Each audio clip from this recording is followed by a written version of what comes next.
बचपन से हम दोनों बेहद मोहब्बत करते थे।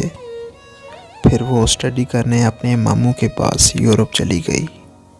वहाँ जाकर वो वक्त के साथ साथ बदलने लगी। उसका रहन सहन, बात करने का तरीका और उसकी सोच बदल चुकी थी और वो मुझसे राब्ता भी कम रखने लगी थी। मैं दिन रात इंतज़ार में तड़पने लगा तो फिर मैंने भी यूरोप जाने का फ़ैसला किया। वीज़े के लिए अप्लाई किया तो रिजेक्ट हो गया। फिर मैं गैर कानूनी तरीके से यूरोप के सफ़र के लिए निकल पड़ा।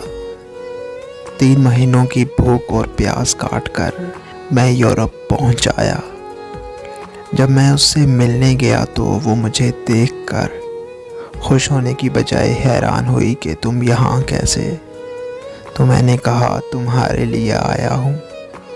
मेरी ये बात सुनकर वो मुझ पर गुस्सा हुई और कहने लगी कि पागल हो क्या तुम, 1 महीने बाद मेरी शादी है मेरे मामू के बेटे के साथ और तुम क्यों मेरी ज़िंदगी ख़राब करने आए हो। जब मैंने कहा कि तुम तो मुझसे प्यार करती हो ना, तो वो बोली हाँ करती थी पर अब नहीं। अब मैं अपने कज़न से प्यार करती हूँ और उससे शादी भी कर रही हूँ। तुम तो मुझे याद भी नहीं हो। मैं तुम्हारे सामने हाथ जोड़ती हूँ कि वापस चले जाओ, खुदा के लिए मुझे बख्श दो। उसकी ये बातें सुनकर मेरी तो रूह कांप गई थी।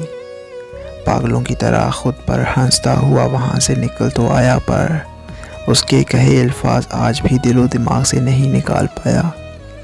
आज उसको देखे 5 साल हो गए हैं, पता नहीं उससे आज मोहब्बत है या नहीं, पर उसके अल्फाज आज भी मेरे कानों में गूंजते हैं। तुम सब से मैं एक बात कहूँ, कोई मजबूरी नहीं होती, लोग आदतन वफा नहीं करते।